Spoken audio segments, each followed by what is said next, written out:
Hi Ansu, എന്തുണ്ട്? എനിക്ക് ചോറ് ബാക്കി വരുന്നത് ഫ്രിഡ്ജിൽ വെക്കാൻ ഒരു പാത്രം വേണം. നിങ്ങൾ എത്ര ദിവസത്തേക്കുള്ള ചോറ് വെക്കുന്നത്? സാധാരണ 2 ദിവസത്തേക്കായിട്ടാണ് വെക്കുന്നത്. അപ്പോൾ ഒറ്റ കണ്ടെയ്നറിനകത്ത് നിങ്ങൾക്ക് സ്റ്റോർ ചെയ്ത് വെക്കാം. കാണിച്ചാൽ ഫ്രിഡ്ജിലേക്കുള്ള കണ്ടെയ്നേഴ്സ്. അങ്ങനെ നമുക്ക് സൂപ്പർ സ്റ്റോറേജ് ഉണ്ട്, 2.5 ലിറ്ററും ഉണ്ട്, 5 ലിറ്ററും ഉണ്ട്.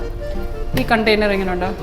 ഇത് റൗണ്ട് അല്ലേ, എൻ്റെ ഫ്രിഡ്ജ് ചെറുതാ, അപ്പോൾ ഒത്തിരി സ്ഥലം എടുക്കും. എനിക്ക് സ്ക്വയറോ റെക്ടാങ്കിളോ മതി. അങ്ങനെയാണെങ്കിൽ ഇന്ന് നമുക്ക് പുതിയ കീപ് ടാപ്പ് ലാർജ് വന്നിട്ടുണ്ട്, 2.5 ലിറ്റർ കപ്പാസിറ്റി. അപ്പോൾ ഇതൊരു സെറ്റിനകത്ത് 2 പീസാണ് വരുന്നത്. ഇത് രണ്ടും വരുമ്പോൾ ഇക്വലൻ ടു ഈ കപ്പാസിറ്റി തന്നെ വരുന്നത്.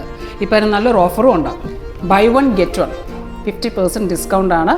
അപ്പം ഈ പറഞ്ഞ പോലെ ചോറ്, അവിയൽ, ഇറച്ചിക്കറി അങ്ങനെ എന്തുവാണ് നിങ്ങൾക്ക് ഫ്രിഡ്ജിൽ സ്റ്റോർ ചെയ്ത് വെക്കാം. ഇപ്പോൾ ഫ്രിഡ്ജ് ചെറുതാണെങ്കിലും ചെറുതാണെങ്കിൽ ഒരു റാക്കിൽ ഒരു പീസ്, മറ്റേ റാക്കിൽ അടുത്തൊരു പീസ്. സ്പേസ് അധികം പോകത്തില്ല, റെക്ടാങ്കിൾ ഷേപ്പുമാണ്. അൻസിൻ്റെ റിക്വയർമെൻറ്റ് അനുസരിച്ചുള്ള കണ്ടെയ്നറുമായി. അപ്പോൾ ഇതിൻ്റെ വില MRP 1300, ഓഫർ പ്രൈസ് 650. മുൻപ് നമുക്ക് കീപ് ടാപ്പ് ലാർജ് 25% ഡിസ്കൗണ്ടിനായിരുന്നു അവൈലബിൾ ആയിരുന്നത്. ഇപ്പം നമുക്ക് 50% ഡിസ്കൗണ്ടിന് നിങ്ങൾക്ക് തിരുവല്ല സ്റ്റോറിൽ പർച്ചേസ് ചെയ്യാവുന്നതാണ്. അപ്പോൾ ഓൺലൈൻ പർച്ചേസ് ചെയ്യാൻ താല്പര്യമുള്ളവർക്ക് DM ചെയ്യാം, അല്ലെങ്കിൽ വാട്സപ്പിൽ മെസ്സേജ് അയക്കാം. Thank you and happy shopping.